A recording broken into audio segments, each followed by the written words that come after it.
Hello, welcome to video 3 of my discussion on how to think and be happy.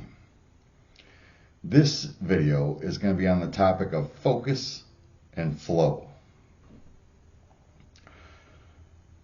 There is no better way to start this topic than to show you in what way this is being damaged today.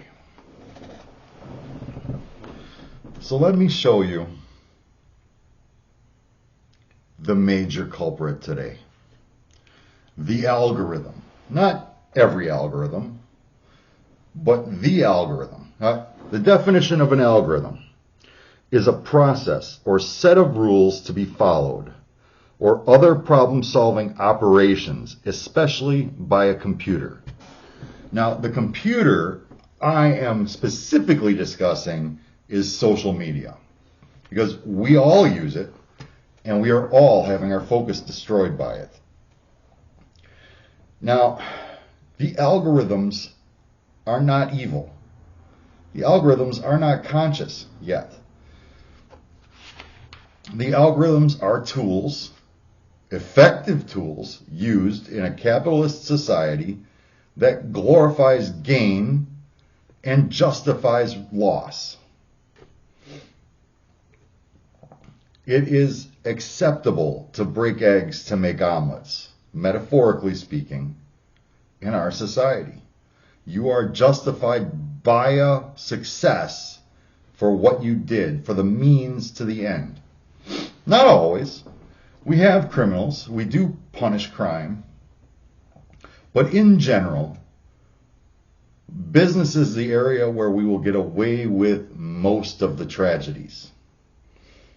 They will be justified because of the gains, or they will be defended or ignored or never known about because of use of those gains to cover it up. Anyways, does not matter. What the algorithm I'm talking about does, its problem to solve is how to get your attention. That's it. The problem this algorithm is trying to solve is how to keep your eyes and focus either distracted or on its product. One way or the other. It doesn't care whether you're focused or distracted or angry or happy or sad. It can use any of those paths. But the ones that are most effective are the ones that make us angry. That is due to this lovely thing innate to humanity called the negativity bias.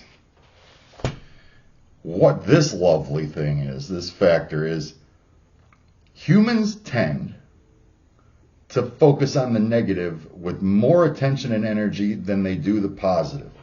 Now, that's not saying all humans. I'm saying that's the natural state for us, and not all humans are naturally negative.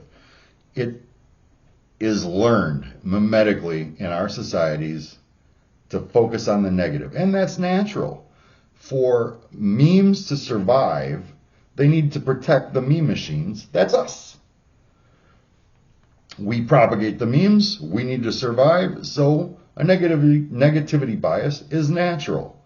If we focus on the negative, our odds of survival goes up. Our odds of happiness doesn't go up, but our odds of survival does. What this means is we will focus longer and harder on slights, bad luck, circumstances that are negative, happenings, things that have been done to us that are negative or that we perceive negatively. And you can train yourself out of this bias because it's not something new. It's not something I'm introducing you to. Psychologists have known about this for decades. It's been around. This isn't new stuff. And obviously not everybody is as affected by it as others. There are people who train themselves to be happy, who are lucky enough that the mimetics of their lives allows them to keep that focus on happiness, on creativity. I've done videos that try to explain the opposing forces in our universe, entropic versus creative energy. There are some people that get to keep that natural happiness of being in the creative energy, while most of us are strongly influenced by the entropic side of this equation. So remember, these algorithms are only trying to keep your focus and attention. That's it. It is neutral to them whether it does it by making you happy, sad, angry, violent, whatever. But because of the negativity bias, that's the way it goes, because that's what works. It's not twisting its mustache and finding an evil plot to ruin your way of thinking. It's just noticed that, hey, if I keep pulling on these threads, you will keep paying attention. That's all. And I have said before that we don't need massive conspiracies. As human beings, we don't need these vast plots to destroy us. It doesn't have to be the government or the corporations that are out to get us. They can still profit off of us being miserable if that's what we prefer. It's not their fault that's what we prefer. It's not the corporation's fault that we have a negativity bias innate in us. It is their fault if they know that and continue to exploit it when they also know they have other options. A lot of this work is going to be going on a book I read by Johann Hari called Stolen Focus, and I highly recommend you read it. It's on Audible for audiobook listeners. I like to listen while I work. Okay, so what is it this algorithm is doing? What is it actually affecting? If it goes off of negativity bias to generate revenue, what is that actually doing to us? It means that the people who make the apps, I'm a painter. It's got paint on it, whatever. But the people that make the apps for this thing understand you work in a certain way. They need you to work that. They need to get your attention, so they're going to work the way you work. I'm not describing this very well, but I've taken the limiters off of my own editing internally. So if this wanders a bit, tough.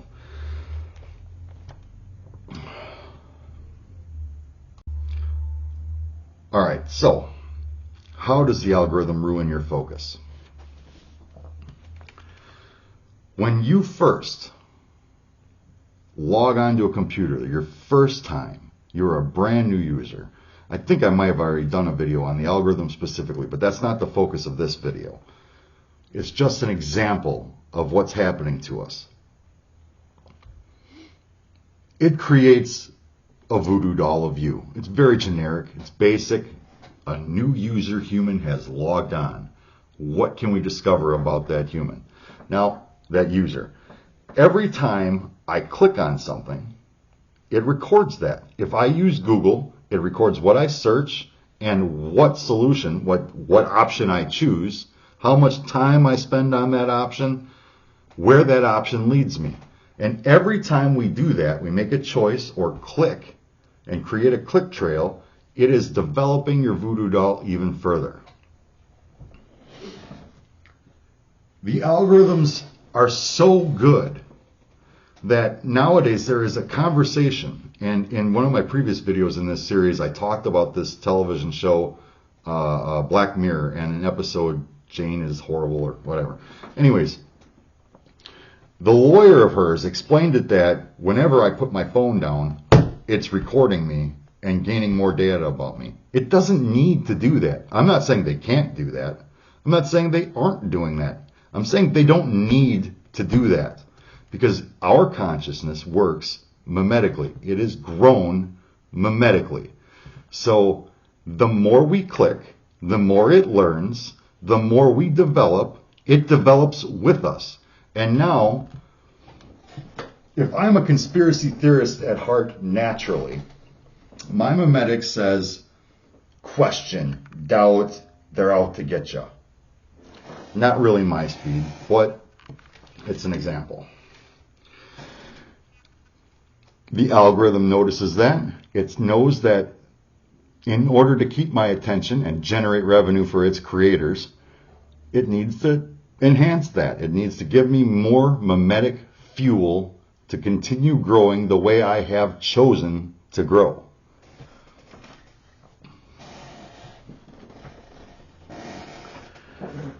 So focus is our ability to think about a problem, an issue, a desire, clearly without distraction. The algorithm, its goal is to distract. It'll give you notifications. And I'm told I have most of my notifications off. Yesterday was Saturday. I went all day without a single notification, text message, or message. Nothing beeped on this phone all day. Because I have turned all of that off. And their argument is, you can do that too. You don't have to be distracted by all these notifications that we've built into our algorithms. You can turn that off. So if you choose not to, fuck ya, you deserve to be distracted. That's their lead designer, engineer, programmer. Those are his words. Fuck them. Which means they knowingly are doing it now. Maybe at the beginning, I remember when the internet was new. We knew it would change the world. We didn't know how. It was a complete box of mysteries to us. We didn't know what the results would be. We just knew that they would change the world. And here you go. Now, part of focus is this state of thinking called flow. The ability to focus on a problem, in something inspirational, whatever it is you've decided to focus on. Once you can hit a flow state, you can be more productive about that topic. Now, entering a flow state is something that I haven't seen a whole lot of work on. I strongly suspect that entering flow states is different for everybody depending on how they've mimetically grown to that point. I remember when I was younger, there was a girl at the bars, when I was still trying to fight my being single, there was a girl at the bar who just, and she wasn't alone, she's just the one I noticed, but when she danced, she didn't appear to be there. She appeared to be elsewhere. It was like dancing was a way to unlock flow for her. Whether that flow allowed her peace from her distractions or allowed her progress on the issues she was contemplating, I cannot tell you. She was never interested in me. But the point of that is, that led me to understand how my flow states work. My flow states, I'm a construction worker. In my job, I have a certain amount of freedom in that when I'm doing a job, I can set up a job so that I can somewhat dictate what happens on a daily basis. Yes, in construction we get a lot of distractions. Emergencies and problems and other people's order of construction. There are a lot of distractions. But what I try to do, I'm a painter, so I try to make it so that I've got this all day amount of work that I can just, as at 31 years of doing this, I don't have to think about my job much anymore. It is natural to me. So if I have this wide open stretch of work, I can spend all day flowing. I can focus down on my issues and I can flow and look for solutions to them, for creative solutions, for inclusive solutions. That's how I work my job. And I get super irritated when people interrupt it. I mean, super irritated. But that's my flow. When I flow at work, it allows me to enhance my meditation after work in my private life. It allows me to move further on problems so that I understand what I need to work on in meditation.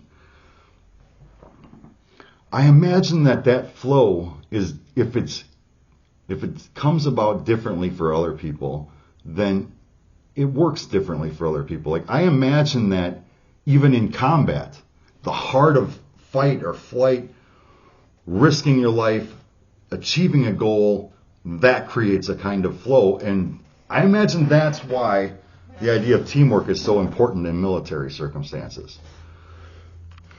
See, like, just on a side note, a lot of people who see the solution I have for how we can fix this world would probably assume that I have this idea that there shouldn't be a military.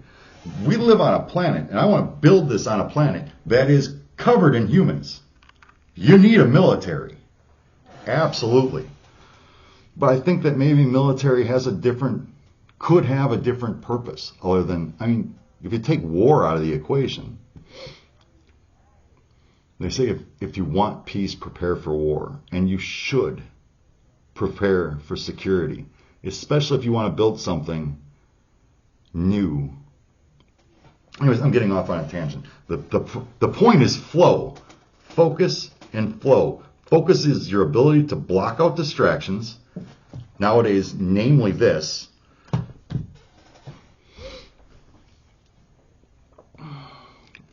And to flow. It sounds almost flower child the way I say it. And maybe that is because they were talking about similar things. I don't know.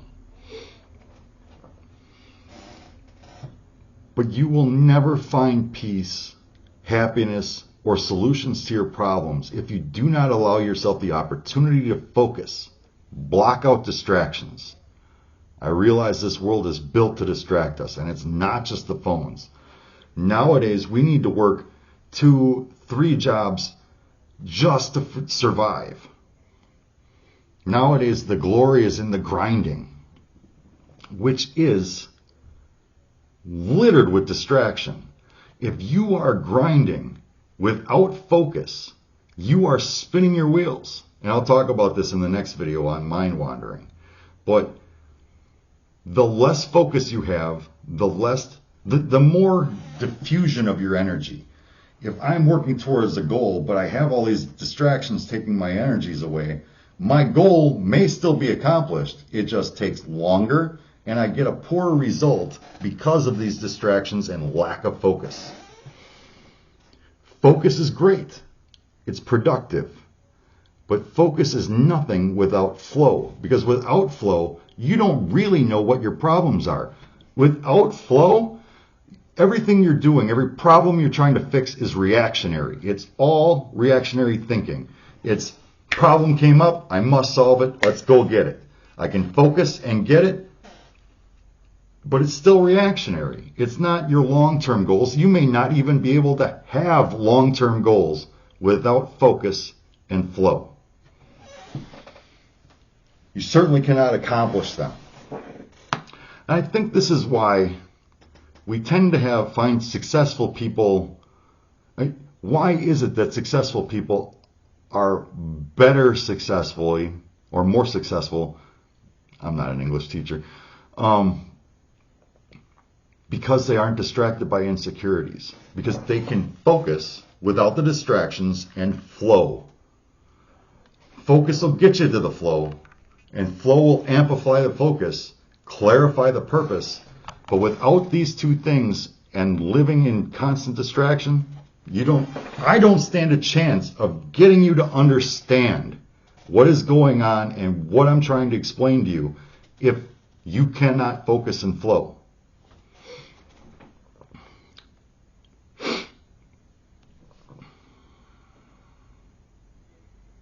The point here is, I'm trying to show you how to build a world out of the old that benefits all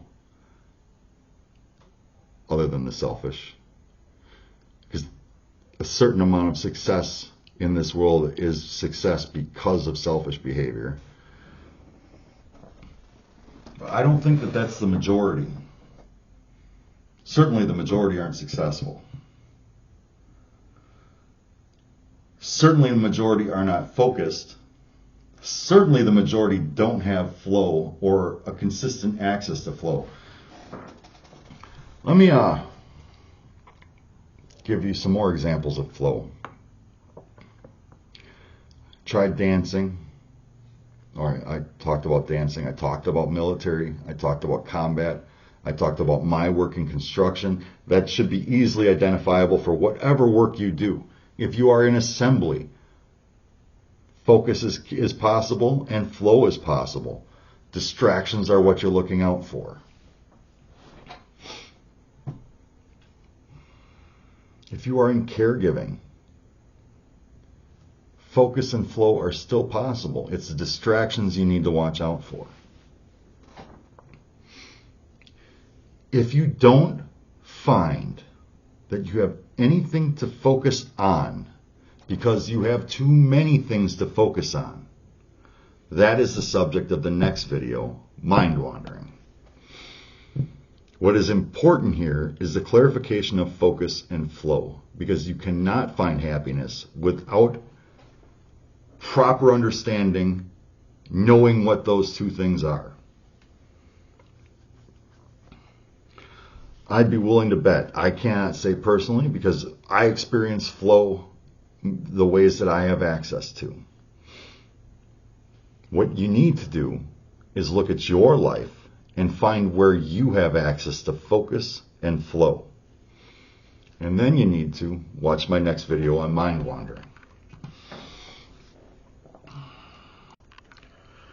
Okay.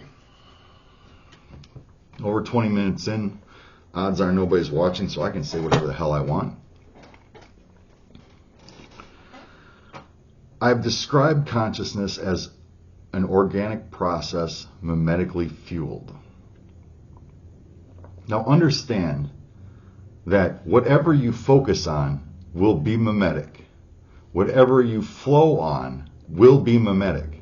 These are units of culture that we are replicating like genes in our societies. So if I want to focus and flow on my ideas of God, those are mimetic. The idea of God is mimetic. The behavior of God is mimetic. That is a mimetic focus. Everything is. So you are growing your consciousness through that focus. If you can find flow states, you are growing your consciousness through those flow states by trying to solve a problem, by trying to learn, by trying to grow. That is you growing your consciousness. And if it is the distractions that define you, those distractions define your consciousness. All of those distractions are mimetic too. That algorithm I talked about only works mimetically. If negativity bias is what drives you to give more attention to the algorithm, then it will take that mimetics of yours and it will exploit it. It's not doing it because it's evil. It's doing it because that's how you work. Your consciousness is a mimetic or organic process mimetically fueled. It has the fuel. If you let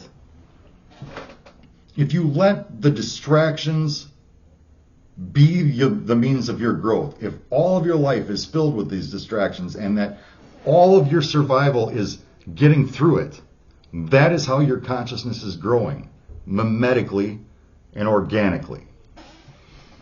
So what I'm trying to do is give you a way to direct your growth. I want you to understand that focus is a lack of distractions. Flow is progress on that focus.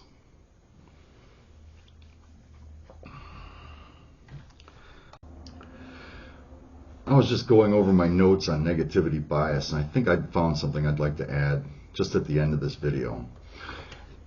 From what we can tell scientifically, this negativity bias kicks in around 1 year old, which we don't understand a whole lot about our consciousness before that. For one thing, we're not grabbing anything mimetically except for no, don't, oh, you're so cute, food, how to get food, how to get warm, how to let people know that there's something wrong. How much of our life, is it a year, is it 6 months, is it a minute? How much of our life do we spend training ourselves not to hear this? How much of our lives do we spend training ourselves not to focus on our breathing and then retraining ourselves to focus on our breathing? How many of the natural processes are we trying to fine tune in those first years of life? If the negativity bias shows up at 1 year, that's just studies. And some of those studies are ridiculous. Oh my goodness. If I had a team, I could show you flowcharts of the crap we have done to each other just to try and understand this. What I can try to give you, the thing I can offer here, aside from showing you the importance of focus and the crucial nature of trying to find a way to develop flow states for yourself, you have a negativity bias to one degree or another. Be aware of it, because it is causing your distractions. It is what they will use against you to make you distracted. And this world isn't all negative. I get it. Some of us are stuck. And no matter how stuck you think you are already, somebody, and we all know this, somebody is stuck worse. One of the motivational reasons I do this is this picture I saw, and you may have seen it too on Facebook, of this little baby who is clearly malnourished, being handed some water by a woman who is clearly not malnourished, who is probably there to help. And you can see the contrast in the two. That is our world. No matter how bad you have it, no matter how distracted or how good the reasons for your distraction are, somebody has it worse. And I'm not telling you it's your responsibility to make life better for them. I am trying to show you that in making life better for them, you can make life better for you. I have tried to say in the past, and maybe I'll successfully say it in the future, that the richest among us, in the way we have our system built, live like beggars compared to what they could live like in the society or the system I would like to build. That no matter what you have, if it's a palace and billions of cars or whatever, if maybe it's a country, you have a country, you are living poorly compared to what you could be living like if we changed this. And my task is to show you how to change it. So in parting, no matter how bad it is, no matter how distracted or how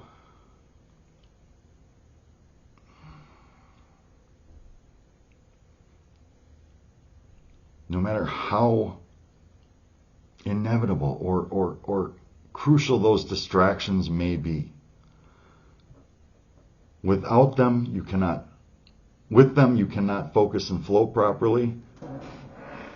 So try to recognize that negativity bias. Try to understand why it is you're so angry, because you're distracted. What is distracting you? What is inhibiting the growth of your consciousness? And try to smell the friggin' flowers, dude. Do that, whatever. Try to stop and focus on something shiny, something bright, something positive. Something, let me give you an additional parameter, something that doesn't mean a benefit to you. And see how much that changes your focus. I get it. It's been said a million times. It's in songs and poems and stories. Look on the sunny side, right?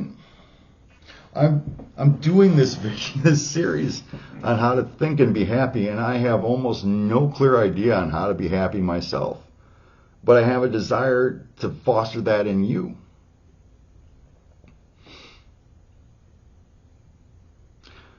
That's it. That's the basics and introduction to focus and flow.